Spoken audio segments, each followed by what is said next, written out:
ओम नमः शिवाय। शिव महापुराण रुद्र संहिता सृष्टिखंड अध्याय 11 शिवनी पूजा विधि। ऋषिओए કહ્યું, હે મહાભાગ્યશાળી પુરુષ સુતજી, આપને નમસ્કાર છે। આપ પરમ પાવન શિવ કથા અમને સંભળાવો। આપે લિંગની ઉત્પત્તિ સંભળાવી, જેના પ્રભાવથી દુઃખનો નાશ થાય છે। હે મહાભાગ, આપ હવે બ્રહ્મા અને નારદજીના સંવાદના માધ્યમથી શિવ પૂજાની વિધિ દર્શાવો કે જેનાથી શિવજી પ્રસન્ન થાય। બ્રાહ્મણ, ક્ષત્રિય, વૈશ્ય અને શૂદ્ર આ ચારેય વર્ણને શિવજીની પૂજાનો અધિકાર છે। તેનો શું ક્રમ છે?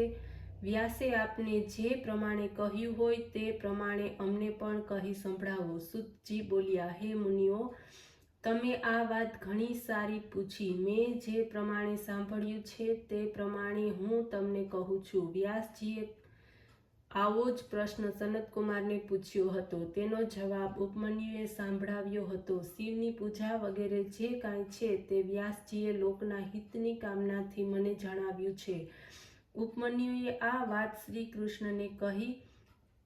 તે સર્વ વાત જેમ પહેલા બ્રહ્માએ પૂર્વે કહી હતી તે હું તમને કહું છું। આ વાત પહેલા બ્રહ્મા નારદ સંવાદના રૂપમાં હું આપને કહું છું। બ્રહ્માએ નારદને કહ્યું, શિવ પૂજનથી સર્વ દુઃખ મટી જાય છે, સર્વ સુખની પ્રાપ્તિ થાય છે। મનુષ્ય જન્મમાં સૌથી શ્રેષ્ઠ સુખ સંતાન પ્રાપ્તિ છે। તે માટે શિવનું યજન કરવું। પ્રાતઃકાળે બ્રહ્મ મુહૂર્તે ઉઠી મનુષ્ય પ્રથમ ગુરુ તથા શિવનું સ્મરણ કરી તીર્થોનું સ્મરણ કરવું, પછી શિવનું ધ્યાન કરવું, શિવ સ્ત્રોત્ર ઉચ્ચારવું, ત્યાર પછી દક્ષિણ દિશામાં મલોત્સર્ગ કરવો, એકાંતમાં મલોત્સર્ગ કરવો। બ્રહ્માએ માટીની 5 વાર હાથ ધોવા, ક્ષત્રિય 4 વાર હાથ ધોવા અને વૈશ્ય 3 વાર હાથ ધોવા। શૂદ્રે 2 વાર મૃત્તિકા લગાડવી, ગુદા અને ગૃહ્યેન્દ્રિય શુદ્ધિ માટે 1 વાર મૃત્તિકા લગાડવી, ડાબા હાથ 10 વાર તથા બેઉ હાથમાં 7 વાર મૃત્તિકા લગાડવી, પગના તળિયે 3 વાર તથા 3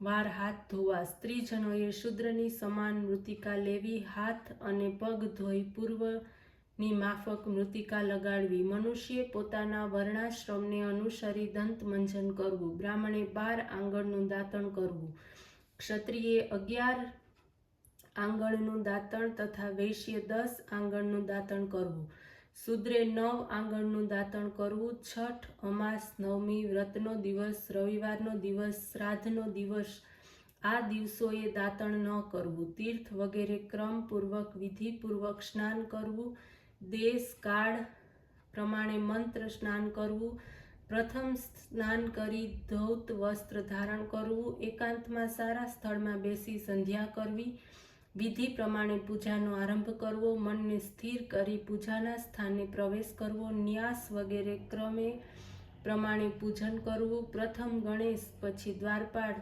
તથા દિક્પાળનું પૂજન કરવું, સિંહાસનની કલ્પના કરવી, પૂજાના દ્રવ્યોની પાસે અષ્ટદળ કમળ કરી પોતે ત્યાં બેસવું, ત્યાં શિવને સ્થાપના, 3 આચમન કરવા, પછી હાથ ધોઈ 3 પ્રાણાયામ કરવા, મધ્યમાં શ્રી ત્રયંબક પરમાત્માનું ધ્યાન કરવું, પંચમુખવાળા 10 ભુજાવાળા શુદ્ધ સ્ફટિક મણીની સમાન ઉજ્જવળ સર્વ આભરણ યુક્ત વ્યાઘ ચર્મ તથા ઉત્તરીય વસ્ત્ર વડે શોભાયમાન છે। દેહ શુદ્ધિ માટે મંત્રન્યાસ, ઓમકાર સહિત ષડંગન્યાસ કરવા, પાદ્ય, અર્ધ્ય તથા આચમન માટે પાત્રની કલ્પના કરવી, યથાવિધિ ઘટની સ્થાપના કરવી, કુશ વડે ઘડાને ઢાંકવો, જળ વડે પ્રોક્ષણ કરવું, સર્વ પાત્રમાં ઓમકાર પૂર્વક શીતળ જળ નાખવું, પાઘમાં વિરણવાળો તથા ચંદન આપવા, જાયફળ, કંકોળ, કપૂર, વડનું મૂળ તથા તમાલ આ સર્વનું ચૂર્ણ કરી આચમનની પાત્રમાં નાખવું, આ સર્વ પદાર્થમાં ચંદન આદિ નાખવા, પછી દેવની બાજુમાં નંદીશ્વરની પૂજા કરવી, વિવિધ પ્રકારના ગંધ, ધૂપ તથા દીપ વડે શિવની પૂજા કરવી, મનુષ્ય પ્રસન્નતાપૂર્વક લિંગની શુદ્ધિ કરવી અને નમસ્કાર યુક્ત ઓમકાર બોલવા, પાદ્ય અને આચમન પછી અર્ધ્ય આપવા, વિધિપૂર્વક ગંધ અર્થાત ચંદન, જળ વગેરે રુદ્રની સ્થાપના કરવી, પંચગવ્યના વિધિ ગૃહપાત્રમાં અભિમંત્રણ કરવું, પ્રણવપૂર્વક પંચગવ્યથી શિવજીને સ્નાન કરાવવું. દહીં, મધ તથા શેરડીના રસ વડે તેમજ ઘી વડે તેમજ સર્વ કામના તથા હિતને કરવાવાળા શ્રી શિવનું પૂજન કરવું. પવિત્ર દ્રવ્યથી તેમજ ઓમકાર પૂર્વક મહાદેવજીનું પૂજન કરવું તથા અભિષેક કરવો. રુદ્ર સૂક્ત, નીલ સૂક્ત, શુક્લ યજુર્વેદના મંત્રો, અરુણ મંત્રો, આરુણી મંત્ર, સામ દ્વારા દેવ વ્રત મંત્રથી, સ્થંતર મંત્રથી, પુરુષ યુક્તથી, મૃત્યુંજય મંત્ર વડે, પંચાક્ષર મંત્ર વડે, નામ મંત્રથી શિવની સ્તુતિ કરવી. ચંદન પુષ્પ ચડાવવા. મુખવાસ આદિ સામગ્રી ઓમકાર પૂર્વક આપવા.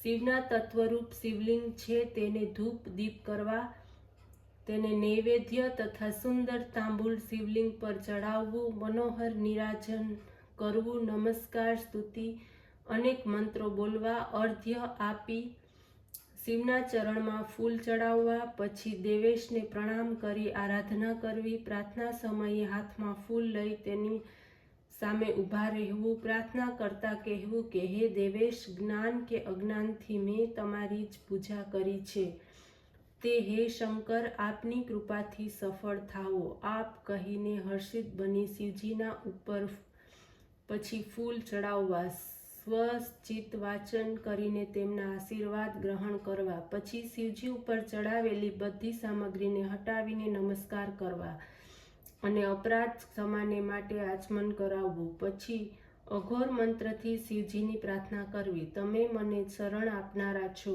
હું તમારે શરણે છું, તમારામાં મારી ભક્તિ નિરંતર રહો. આ રીતે સર્વ સિદ્ધિને આપનાર દેવેશની પ્રાર્થના કરવી. તેમના પરિવારગણ સહિત સર્વને નમસ્કાર કરી અત્યંત પ્રસન્ન થઈ સુખપૂર્વક કાર્ય કરવું. ઓમ નમઃ શિવાય.